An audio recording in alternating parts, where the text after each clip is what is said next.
Hello Bookworms! Welcome back to my channel and thank you so much for clicking this video. So I know nakakapag-upload ulit ako ng sana magtuloy-tuloy. Wala naman kasi ako masyadong ginagawa dahil medyo magaan ang workload ko ngayon. Ngayon lang yan guys. Ngayon lang to. Kaya sinusulit ko na makagawa ako ng mga vlogs. Kasi alam nyo, kapag namimiss ko ang book community, lalo pag hindi ako nakakapagbasa dahil sa sobrang pagka-busy ko, pinabalikan ko lang talaga yung mga videos ko. Tapos natutuwa na ako, na-feel ko na ulit yung spirit ng book community. So anyway, for today, I am going to share with you all the books that I am planning to read for the month of March. Pero hindi ko alam, no?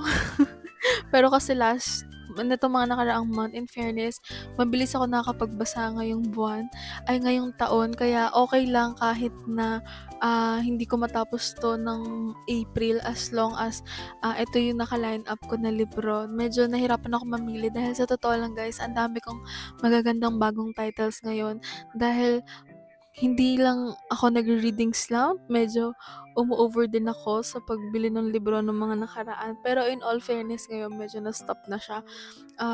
Pero kapag may mga new releases ako nakikita and gusto kong basahin, hindi na ako nagdadalawang isip. Binibili ko agad. So medyo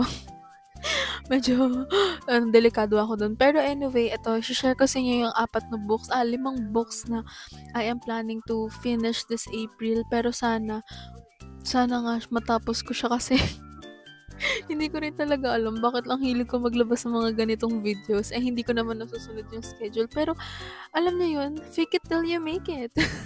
So anyway, ayan na, let's start. The first book that I am going to read for the month of April is The Iron Flame by Rebecca Ross, the second book doon sa Fourth Wing. So natapos ko na kasi yung Fourth Wing nitong March, kaya actually, naumpisahan ko naman na yung Iron Wing. Nasa kalahati na ako. I think nasa chapter 21 na ako, something ganun. And sobrang nagagandahan kasi talaga ako dun sa series na yun. Pero wala ako nung book kasi sobrang bulky kasi nung book. Hindi ko rin siya nababasa ng physical. Ang ginagawa ko is nagbabasa lang din ako sa Kindle ko. So yun, ngayon, ang nagbabasa ako actually sa audiobook. It's either audiobook or sa Kindle. Kung ano yung, kapag na-overwhelm ako masyado sa Kindle, nagsiswitch ako sa audiobook. So, kapag na-overwhelm naman ako sa audiobook, nagsiswitch naman ako sa Kindle. Alam mo yun, para tumutuloy-tuloy pa rin yung pagbabasa ko at hindi ako nasa-stuck. So, the next book that I am planning to read is The Final Offer, sa third book ng Dreamland Billionaire ni Lauren Asher. Laura Asher. I forgot her name. Pero, alam mo, sobrang nagustuhan ko kasi yung kay Ana Wang, yung mga books ni Ana Wang. Nag-enjoy ako dun. Though hindi sila mga 5-star reads, pero nag-enjoy ako sa kanila and nag-cure yun ng reading slump ko. Kaya, tas parang sabi kasi nila, medyo may pagkahawig si Lauren Asher tsaka si Ana Wang. So, binasa ko yung Dreamland Billionaire and in all fairness, sobrang nagustuhan ko din yung first 2 books. Pero yung third book, medyo nagkaka-reading slump na ako sa kanya. Kaya, kinakalmahan ko kasi nasa third book na ako actually and hindi ko maalala kung anong chapter na ako pero tuloy-tuloy kong binabasa yun sa audiobook lang din. Tuloy-tuloy ko siyang binabasa pero minsan nakaka 3 minutes, 5 minutes pa lang ako tinitigil ko na siya. So kasi yung first 2 books nag-enjoy ako pero yung last book kasi itong Final Offer, medyo naboboard ako dun sa trope na alam mo, sa totoo lang, hindi ko talaga gusto yung second chance romance. Sa totoo lang, ayaw ko talaga yan. Kaya parang nagkakaroon ako ng reading slump dito sa third book. Pero I will still do my best na matapos yun. Kasi gusto ko matapos yung buong series na yun para makapag-jump ako dun sa another series na ginagawa ni Lauren Asher. Dahil in all fairness, I like her books naman. Kahit medyo mahaba siya. Kasi makapal yun eh. Nung nakita ko yung mga books nun, yung mga physical copy, in fairness, makapal siya. And ilang chapters din yun. Pero nakaka-enjoy siya for someone na, alam mo yun, kung gusto mo lang ng easy read, ayan, so madaling basahin yung mga Final Offer. So, if yung Dreamland Billionaire series na yan, I know it's very famous series na, but if you are interested to read it, it is about yung 3 magkakapatid na namatay yung lolo nila and iniwanan sila ng task bago nila makuha yung mga inheritance nila. So, yung first book, I forgot yung name ng male protagonist natin, pero ang binigay binigay na task sa kanya ng lolo niya is kailangan niyang ayusin yung dreamland. Kailangan siya yung mag-manage ng dreamland. Ayaw na ayaw niya yun, ganyan. Sa second book naman niya, kailangan naman niyang maghanap ng asawa at magkaroon ng anak. Ayun. So, itong third book naman, kailangan niyang nakalimutan ko exactly kung ano yung task niya, pero parang it has something to do with the bahay na matagal niya nang tinakasan, and meron nga siya kasing past doon with the girl. So ayun, kailangan niyang balikan yun. Ayun, may mga task na binibigay sa kanila yung lola nila para makuha nila yung inheritance nila, and sobrang nakaka-enjoy siyang basahin. It's just that eto na nga third book, medyo nagkaroon ako ng slump sa kanya dahil nga it's a second chance romance, kaya I don't do well to second chance romance. So anyway, ayan yung mga books na babasahin ko na wala akong physical copy. So the next book that I am planning to read, which is nag-uumpisa na ako actually, is The Teacher by Frida McFadden. Frida McFadden. Nabasa ko kasi yung Housemaid, and sobrang nagustuhan ko yun, in fairness. Kahit parang isang araw ko lang siya binasa kasi sobrang dali niya lang basahin. And ayan yung The Housemaid. Meron na rin ako ng second book na ito, pero hindi ko pa binabasa. Nag-decide muna akong ito muna yung The Teacher actually. Kaya I don't know anything about this book nung binili ko siya, pero since yung title niya is The Teacher, nagkaroon ako ng interest dahil of course, I'm a teacher.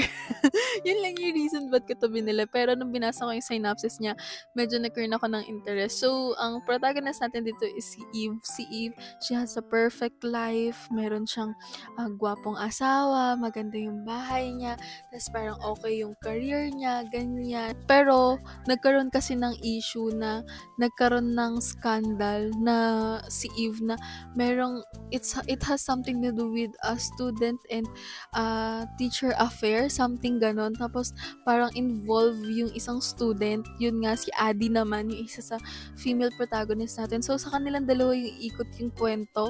May malalaman kasi si Eve about Addie, and si Addie gagawin niya lahat para mapatahimik si Eve. So, doon iikot yung kwento, and nasa currently page 15 na ako, and kanina ko lang ito inumpisahan. Nasa Starbucks kami, pero tuloy-tuloy ko siyang binabasa kasi nakakatuwa. Dahil alam nyo, meron talagang something sa writing style ni Frida McFadden na talagang parang hindi ka matitigil sa pagbabasa. And actually, ay na akong matapos tong video na to kasi gusto ko na mabasa to. Dahil ito yung current na binabasa. The book that I am planning to read is Emily Wilde's Encyclopedia of Fairies, a novel by Heather Fawcett. Nung nakita ko siya, naririnig ko siya pero wala akong interest. Pero nung lumabas yung second book niya, nakita ko yung magagandang reviews about the first book. And even yung mga vloggers na pinapanood ko, nagustuhan nila to. Kaya nagkaroon ako ng interest na basahin siya.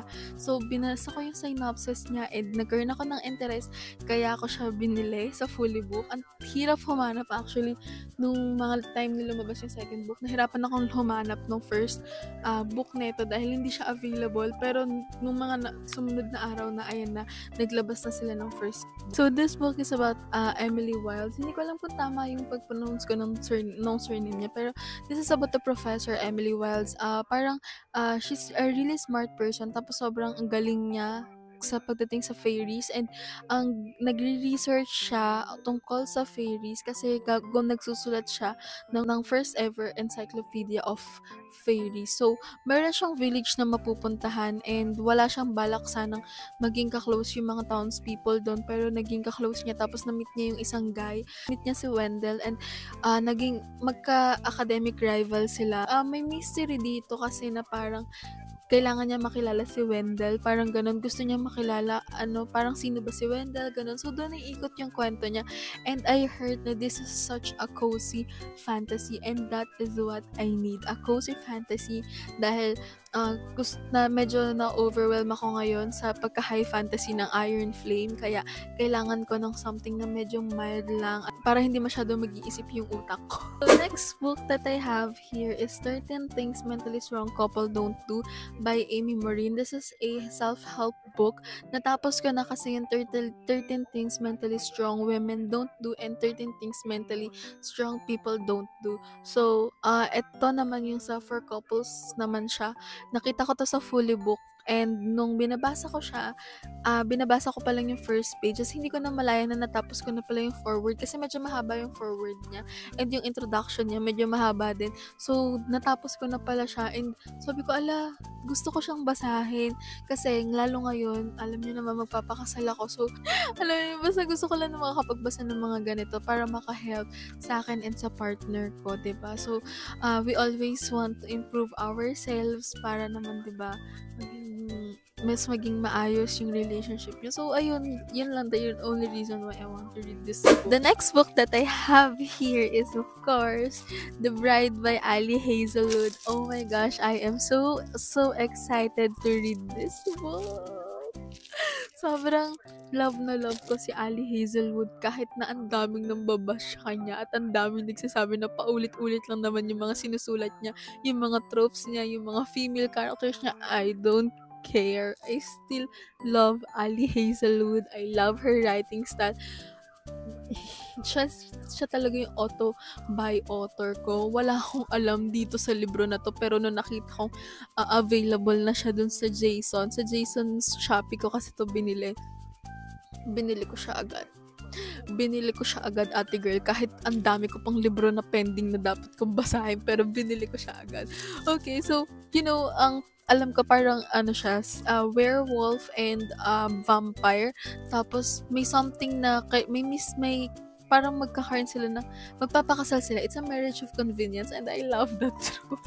I'm sorry but I love marriage of convenience na trope talaga. So ayun, yun lang yung alam ko tungkol dito sa story na to and I want to keep it like that para ma-surprise ako and alam mo yun, sobrang excited ako na dun sa marriage na yung magpapakasal sila even though they don't like each other. Ganun. So ayun lang. So, these are the books that I am planning to read this April. Sana lang kahit isa dito, diba? Kahit makatatlo man lang ako o dalawa, makatapos ako ngayong April, masaya na ako. So, ayun lang guys. I hope to see you on my next video. Bye-bye!